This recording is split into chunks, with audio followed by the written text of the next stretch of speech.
आज सायंकाळच्या सत्रामध्ये माती विभागातनं 4, मॅट विभागातनं 4 कुस्त्या असणार आहेत। त्यामध्ये बरेचशा असे खूप चांगल्या प्रेक्षणीय कुस्त्या होणार आहेत, जे कधी मैदानी बघायला मिळालं नाही, त्या स्पर्धेत मिळणार आहे। माती विभागातनं पैलवान रविराज चव्हाण म्हणजे शिवा चव्हाण सोलापूर जिल्ह्यातनं खेळणार आहेत। पैलवान शुभम शिंदे यांच्यासोबत पैलवान शुभम शिंदे हे कोल्हापूर जिल्ह्यातनं खेळणार आहेत।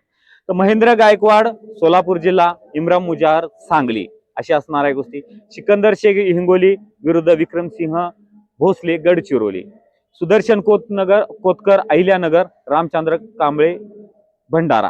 हे झाली माती विभागात। सांगायचं झालं तर या कुस्तीबद्दल रविराज चव्हाण आणि शुभम शिंदे ह्या कुस्तीचा निकाल आपण कधीच सांगू शकत नाही।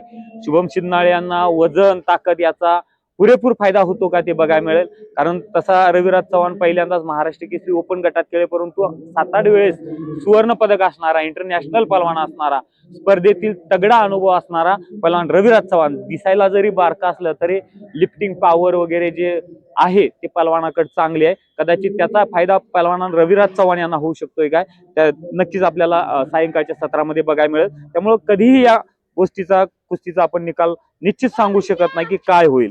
महेंद्र गायकवाड विरुद्ध इम्रान मुजावर, तसं बघायला झालं तर महेंद्र गायकवाड हे तगडे पडत्या स्पर्धेतील अनुभव, मैदानी अनुभव, ताकद, वजन, पण एखाद्या पलवानाचा नवखा पलवान तो पण एखाद्या कुठल्या तरी पलवानावर कधी विजय मिळवतो हे पण सांगता येत नाही।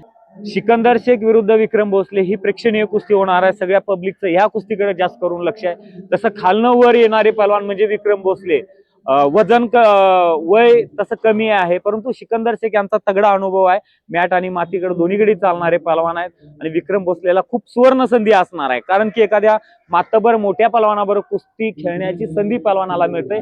त्यामुळे कुस्ती जर चांगली झाली तर मैदानी कुस्त्या चांगल्या पडतील, नाव होईल। त्यामुळे ही कुस्ती सर्वात लक्ष खेचणारी कुस्ती आहे। सुदर्शन कोतकर रामचंद्र कांबळे अशी पण चांगली कुस्ती आहे माती विभागातनं। आणि हे झाले सगळे जे कुस्त्या चांगल्या माती विभागात। आता मॅट विभागात नाही, सिद्धार्थ गवई अकोला, पृथ्वीराज मोहोळ पुणे जिल्हा, तशी पृथ्वीराज मोहोळ दोन्हीकडे अनुभव असणारे पलवान स्पर्धे। दिग्विजय जाधव, जय पाटील पण कुस्त्या चांगल्या। दिग्विजय जाधव हे नौके पलवान आहेत ओपन साठी, परंतु चांगले पलवान आहेत। शिवराज राक्षे नांदेड विरुद्ध पृथ्वीराज पाटील कोल्हापूर, हे सर्वात प्रेक्षणीय कुस्ती होणार आहे, का तर दोन्ही स्पर्धेतील तगडे पलवान आहेत। तसं पलवान शिवराज राक्षे यांचं वजन उंची जास्त आहे, परंतु मागचा जर निकाल बघितला मागच्या स्पर्धेचा तर पृथ्वीराज पाटील हे पण तगडेच जाणार आहेत। त्यामुळे या दोन्ही कुस्तीचा सांगू शकत नाही निकाल आपण, पण पृथ्वीराज पाटील यांना इंटरनॅशनल नॅशनलचा आणि काही दिवसापूर्वी झालेल्या स्पर्धेचा तगडा अनुभव आहे। तसे शिवराज राक्षे यांनाही चांगला अनुभव आहे। त्यामुळे ही कुस्ती सर्वात महत्वाची बघण्यासारखी होणार आहे। दुसरा हर्षवर्धन सदगीर, अक्षय मंगवडे दोन्ही मॅटवर आणि मातीवर चालणारे पलवान आहेत। तसं जास्त करून दोघेही स्पर्धेतील चांगले पलवान आहेत। ही कुस्ती चांगली होणार आहे आणि आयोजक रामकृष्ण अण्णा सातव पाटील यांचं खरोखर कौतुक आहे। खूप चांगल्या स्पर्धा घेणार आहेत सायंकाळच्या सत्रात ही कुस्ती असणार आहे। धन्यवाद।